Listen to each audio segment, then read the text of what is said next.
semuanya, mari sama-sama di pagi hari ini kita siapkan hati kita untuk sekali lagi membuka surga yang ada di atas setiap rumah kita, di atas setiap hidup kita.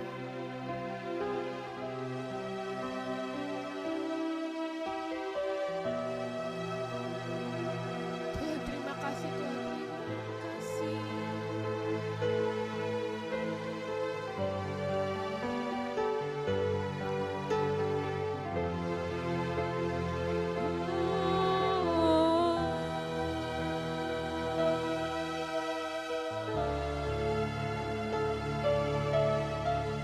Sama-sama sembah Dia.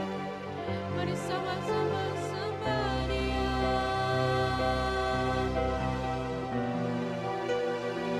Biar di pagi hari ini Tuhan, kami naikkan penyembahan.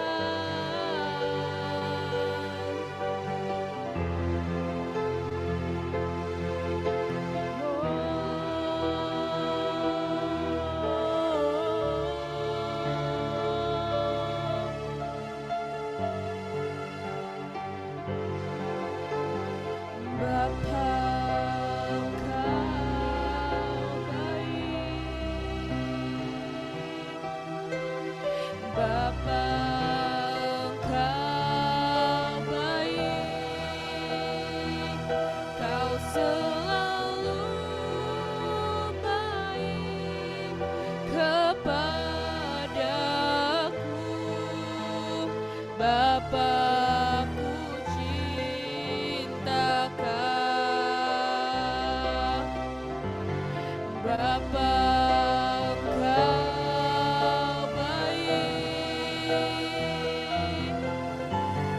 Bapa, Engkau baik.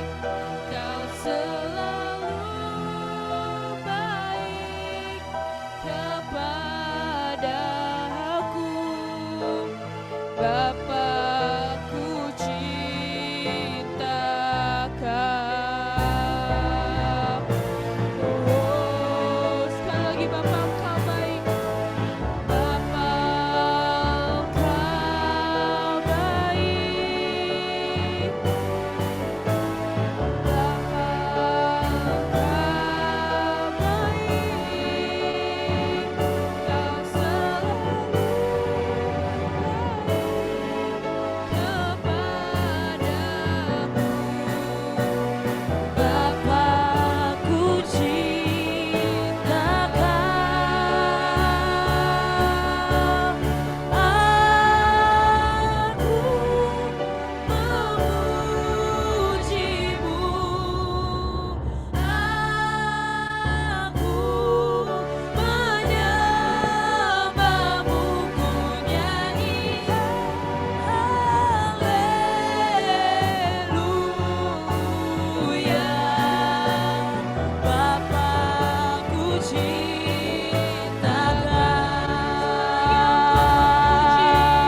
Tuhan, mari terus hadir di tengah-tengah kami pada pagi hari ini.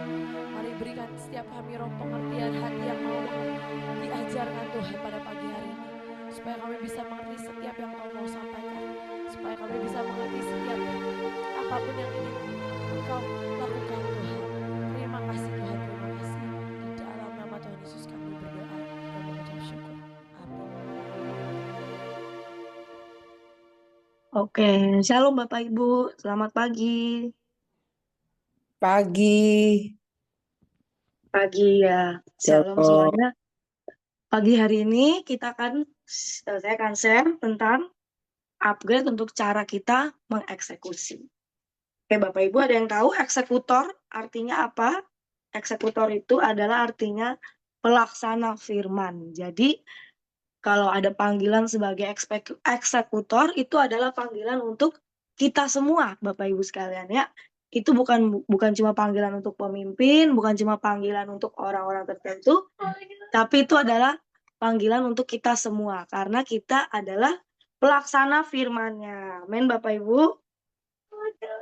Ayatnya ada di Mazmur 103 ayat 21. Oke, dikatakan seperti ini. Pujilah Tuhan, hai segala tentaranya, hai pejabat-pejabatnya yang melakukan kehendaknya. Dan saya bagikan di ini ya, di obrolan semuanya Bapak Ibu ya.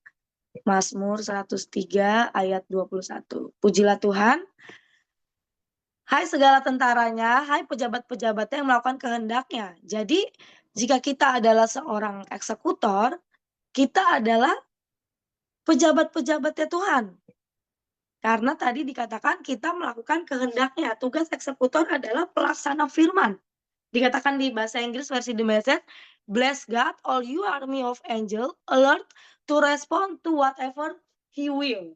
Jadi benar-benar karakter eksekutor itu harus alert dan respon. Karakter seorang eksekutor alert, respon. Dan kalau kita dipanggil sebagai eksekutor Tuhan, kita adalah pejabat-pejabat Tuhan. Gitu. Jadi emang orang eksekutor itu orang yang sangat penting. Jadi kalau ada panggilan menjadi eksekutor, mungkin Bapak Ibu masih bingung apa sih panggilan menjadi eksekutor ketika Tuhan atau pemimpin kita mendapatkan satu misi untuk kita selesaikan. Kita harus mengeksekusi, menyelesaikan tugas tersebut, misi tersebut untuk itu jadi. Kerajaan Tuhan jadi. Jadi setiap tugas yang diberikan itu adalah kehendak Tuhan untuk melakukan untuk sebuah kerajaan Tuhan ditegakkan gitu. Contoh ya, kemarin kita habis ada acara di kapal tanggal 6, 7, 8 kemarin. Itu kita ada acara di kapal, itu pemimpin kita dapat, kita harus kebaktian di kapal dengan jumlah peserta 700 orang. Jadi harus sewa satu kapal untuk kita semua bisa kebaktian. Dan itu adalah banyak banget eksekutor-eksekutor Tuhan yang harus membuat visi dari pemimpin kita itu jadi gitu. Yang membuat itu harus terlaksana, harus ada eksekutor-eksekutor yang dibangkitkan, dan cara-cara kita mengeksekusi sebuah tugas, sebuah challenge, sebuah misi itu harus upgrade Bapak Ibu. Saya bagikan yang pertama, bagaimana cara yang pertama untuk kita mengeksekusi. Di Yosua 6 ayat 3 sampai 5 dikatakan melakukan tepat seperti apa yang Tuhan dan pemimpin kita mau. Yang pertama adalah melakukan tepat seperti apa yang Tuhan dan pemimpin kita mau. Hari itu bangsa Israel itu mau menyerang Yeriko. Kita tahu ya tembok Yeriko sangat tinggi dan besar. Tapi Tuhan berfirman kepada Yosua dengan sangat detail. Dikatakan kepada Yosua, nanti kamu kalau serang Yeriko, barisan pertama, misal kamu barisin shofar. Barisan kedua, kamu bariskan pendoa. Barisan ketiga, kamu bariskan misalnya pemanah. Tuhan berikan perintah kepada Yosua dengan sangat detail. Hari pertama kelilingi 1 kali. Sampai hari ke-7 baru kelilingi 7 kali. Dan yang terakhir kalian harus keliling dengan sorak-sorai. Itu Tuhan berfirman kepada Yosua tugas dengan sangat detail. Dan Yosua melakukan tepat seperti yang Tuhan mau. Nggak ditambah-tambahin, nggak dikurangin. Tuhan bilang kelilingi 7 kali. 7 hari. Dengan hari ke-7, 7 kali. Kalau saat itu Yosua mungkin enggak enggak tepat seperti yang Tuhan mau ditambahin, "Ah, ya udah deh hari ke-7 sekali aja ya kan kita udah banyak." Kan totalnya 13 kali, di hari ke-7 deh kita sekali aja. Mungkin tembok Yeriko nggak akan runtuh Bapak Ibu. Tapi kalau kita mengeksekusi tepat seperti yang Tuhan mau dan memimpin mau, maka kemenangan akan terjadi. Dan Yosua melakukan seperti yang Tuhan mau dan tidak ada yang dilewatkan. Dan apa yang terjadi? Tembok itu runtuh. Secara manusia itu mungkin nggak mungkin tembok itu runtuh Bapak Ibu. Secara manusia itu tembok yang sangat tinggi, besar, tapi waktu itu saya pernah dengar khotbah ada hamba Tuhan dapat penglihatan. Dapat penglihatan, saya pernah dengar hamba Tuhan dapat penglihatan waktu bangsa Israel mengelilingi tembok Yeriko, setiap hari malaikat itu copotin batu atas tembok itu. Dicopotin batunya setiap hari. Hamba-hamba Tuhan melihat penglihatan itu yang dikerjakan malaikat pada saat Yosua mengelilingi tembok Yeriko. Sehingga pada saat hari terakhir Yosua mengelilingi 13 kali, malaikat seperti mendorong tembok itu dan tembok itu runtuh. Jadi saat kita melakukan tepat seperti yang Tuhan mau, ada malaikat-malaikat Tuhan yang membantu. Bukan kita yang melakukan, tapi Tuhan dan malaikat kita, malaikat pribadi kita, malaikat Tuhan yang membantu pekerjaan kita. Dan tembok sebesar itu nggak mungkin roboh hanya karena perbuatan manusia. Jadi hal semustahil apapun akan bisa saudara lakukan, Bapak Ibu lakukan jika dilakukan dalam ketaatan dan ketepatan.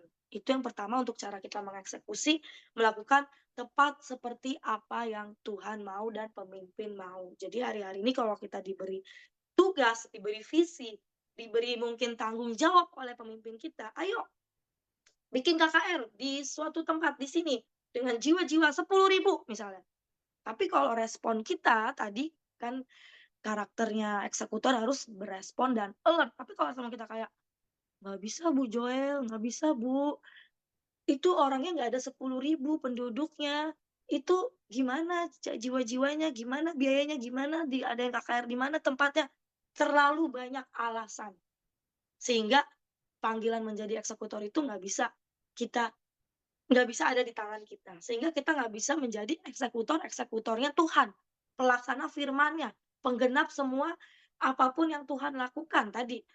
Alert and respond what he will, apa yang Tuhan mau. Kita harus selalu iya, iya, iya, whatever whatever he will. Jadi kalau pemimpin kalian kasih challenge, kasih tugas, udah iya dulu. Sepakat, lakukan apa yang mau, pasti bukan kita yang melakukan, malaikat membantu, Tuhan membantu, sehingga pekerjaan itu akan sangat serasa mudah. Amin Bapak Ibu.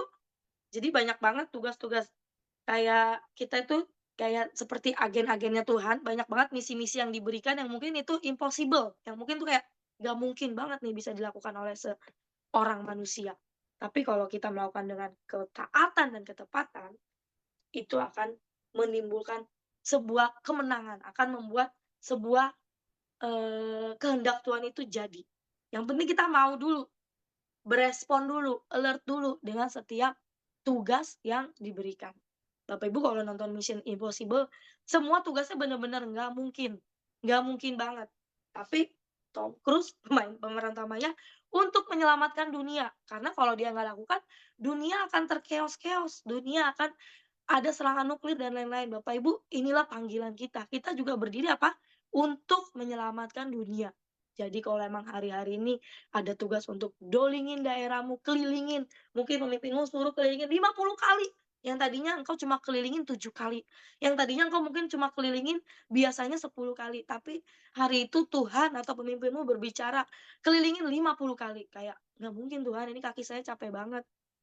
Nggak mungkin Tuhan, ya kita pasti akan diberikan hikmat, oke kelilingi pakai mobil kah, pakai motor kah, kelilingi pakai apakah, kita mau dulu, iya dulu, dengan ketepatan dulu, dengan ketaatan dulu, pasti Tuhan akan melakukan perkara yang besar, karena yang mengerjakan malaikat-malaikat Tuhan membantu kita. Amin. Yang kedua, untuk cara kita mengeksekusi adalah menerima roh keahlian dan pengertian. Di Keluaran 31 ayat 2 sampai 5, Tuhan itu bisa berikan semuanya. Kalau kita minta kepada Tuhan, semuanya di surga nih, gudang surga, kalau setiap heavenly realm, gudang surga itu terbuka, Bapak Ibu. Jadi kita minta, "Tuhan, kami minta hikmat, kami minta roh keahlian, kami minta ketujuh roh Allah, kami minta semua yang ada di surga itu sangat-sangat banyak. Kami minta jubah yang baru, pokoknya semua buah-buah roh, bahkan kami minta berkat, semuanya ambil dari surga. Kalau kita minta, Tuhan berikan. Untuk kita bisa mengeksekusi dengan benar, minta roh keahlian dan pengertian. Hari itu ada Bezalel dan Aholiat yang disuruh membuat tabut, yang mereka bahkan gak lihat tabutnya seperti apa. Yang lihat itu Musa. Tapi karena mereka terima roh keahlian, mereka bisa membuat tabut persis seperti apa yang Tuhan mau. Itu karena Bezalel dan Aholiat mempunyai roh keahlian. Seperti yang tadi saya bilang, kita harus minta setiap hari roh keahlian. Karena setiap hari itu selalu ada aja tugas-tugas yang diberikan. Nah, gimana cara kita mengeksekusi kalau kita nggak punya roh keahlian? Kalau kita pakai pikiran kita, tugas itu seperti ini nggak bakal bisa. Nggak bakal bisa lah Bapak Ibu. Kalau kita pakai pikiran kita ya Bapak Ibu ya, gimana? Masa saya menyelamatkan dunia, saya ibu rumah tangga, saya itu cuma orang biasa, saya cuma ada di provinsi. Bukan saya menyelamatkan dunia, itu orang mana? Enggak Bapak Ibu. Panggilan menyelamatkan dunia, panggilan berdiri buat bangsa, itu untuk kita semua yang ada di sini. Bahkan semua pasukan terdahsyat. Jadi cara kita mengeksekusi harus upgrade, minta roh keahlian, minta roh pengertian agar kita bisa mengeksekusi dengan sangat tepat seperti apa yang Tuhan mau. Contoh Bapak Ibu ya, di Manem itu sedang habis dibagikan daging 9 ton. Bapak Ibu kalau itu nggak ada roh keahlian, bagaimana pemimpin kita mengatur 9 ton daging itu ditaruh di mana, dibagiin ke siapa aja, harus sewa freezer. Di sini ada Karya mungkin yang Zoom setiap hari dia pusing mikirin daging itu dibagi ke siapa lagi, apa yang belum dapat, ini dapat berapa, ini dipotongin berapa. Bapak Ibu itu kalau nggak ada roh keahlian, nggak akan bisa membagikan daging dengan secepat itu. Itu waktu itu mungkin cuma beberapa hari, datang daging 9 ton itu harus kayak langsung zet, diatur bagaimana daging itu bisa diterima, bisa dinikmati, bisa dipotong, bisa dibagi-bagi ke seluruh staf di Mahanaim, bisa disimpan di freezer, bisa dibagi-bagi ke semua sebagai penginjilan. Jadi itu benar-benar harus minta roh keahlian untuk kita bisa mengatur. Itu adalah juga cara mengeksekusi. Ketika Tuhan berikan kita berkat yang banyak, kalau kita nggak punya roh keahlian, Tuhan berikan misalnya ke sebuah daerah ini, apa namanya, uang misalnya atau enggak berkat. Kalian selalu berdoa ya minta berkat, kita selalu berdoa gunung sandang dan pangan, tiba-tiba Tuhan turunkan apa? Kemarin ikan 9 ton, sekarang daging 9 ton.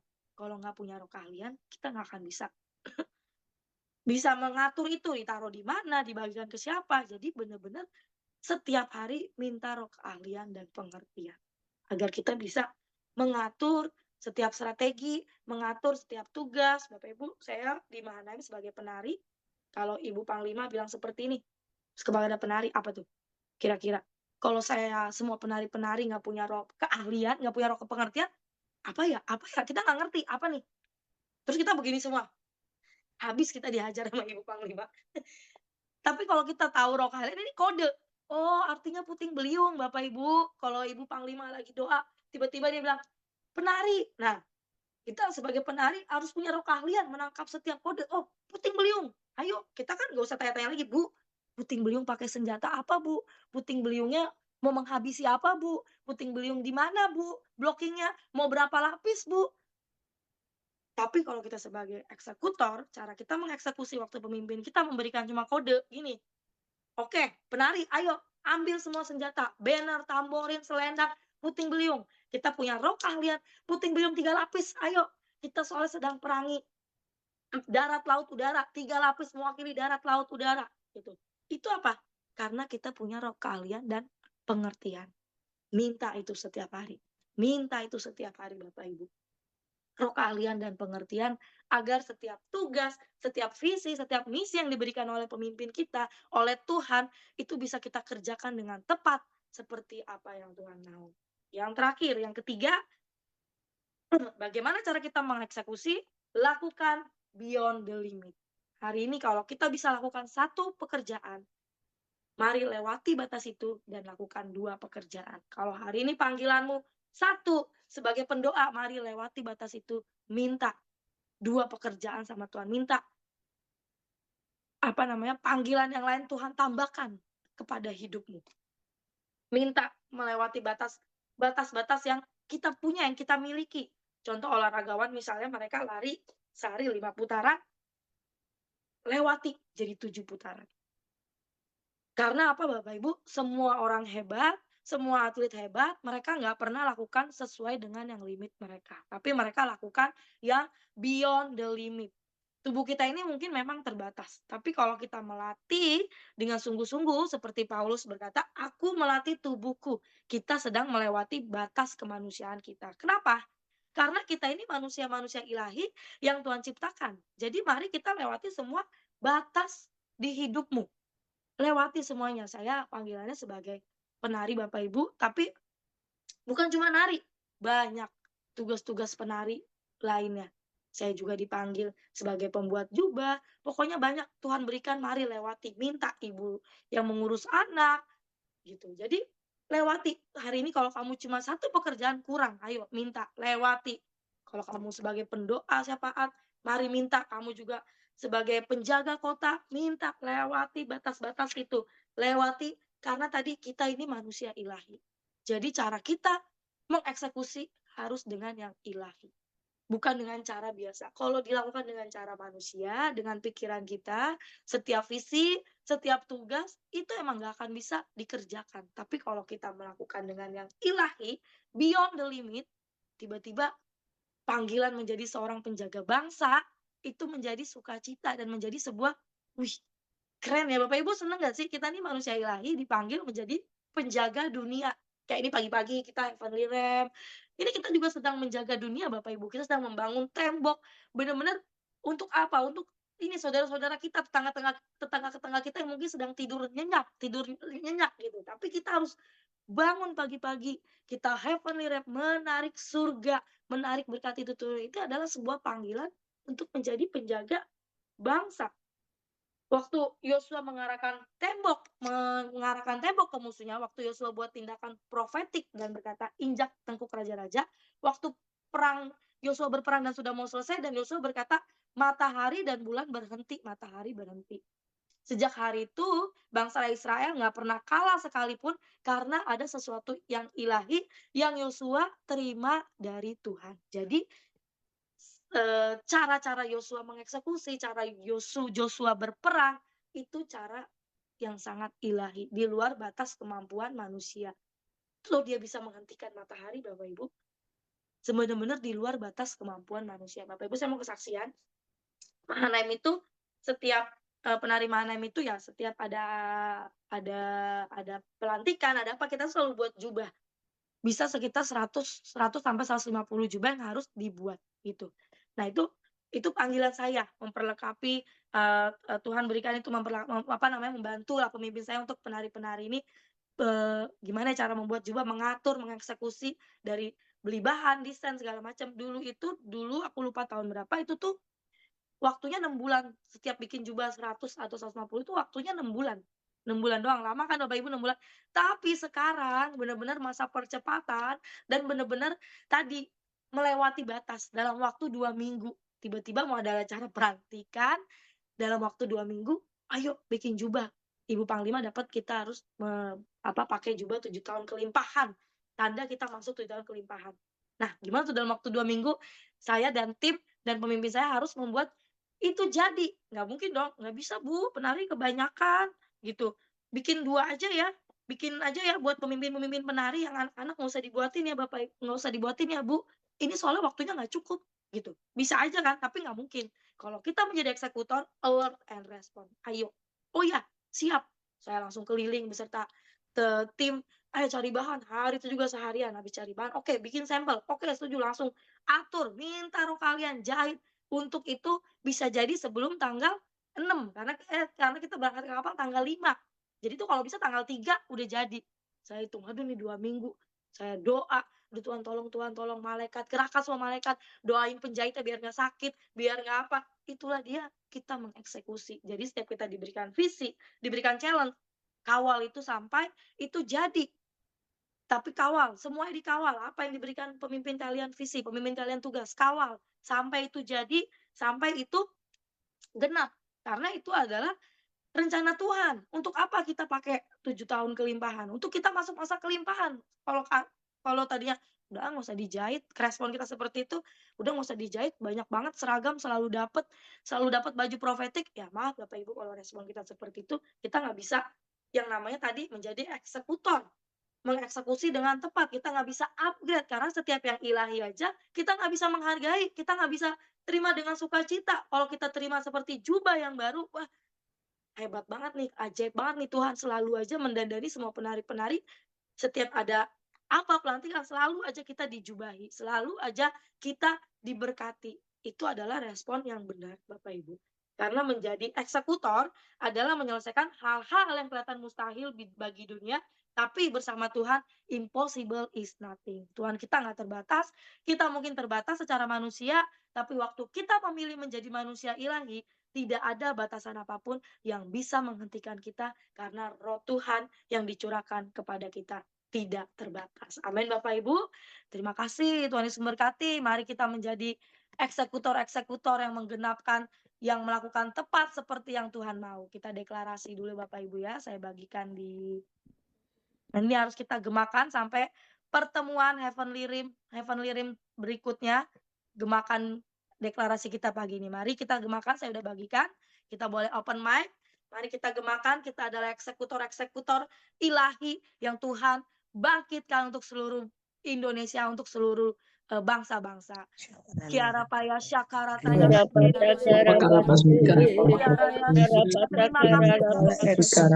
Tuhan kami terima Tuhan. Pemimpin kami mau Jadi menyelesaikan seperti apa yang Tuhan mau. Adalah eksekutor ilahi yang melakukan tepat kemudian Tuhan dan pemimpin kami mau tentang hal yang kelihatan tapi Naharata syakata karalabaya syakata karalabaya syakara Naharata sukone harata shakaralabarata shakaralabarata shekene harata karalabarabarata shakata karalabarabara Baya shakata karalabaya shakaralabarabara shakaralabara Naharata shakata karalabarata shakata karalabara bagi kita bersama Tuhan. Saya mau dan menyelesaikan hal yang kelihatan mustahil bagi dunia, tapi bagi Tuhan impossible is nothing. Yang melakukan Hidup kami aman Tuhan, karena kami menjadi eksekutor dan penggenap firman. Terima kasih Tuhan, kami berada mengucap syukur, haleluya. Amin. Terima kasih Bapak Ibu, sampai bertemu di Heavenly Realm berikutnya. Jangan lupa kita gemakan setiap hari panggilan menjadi eksekutor. terima kasih Tuhan berkati.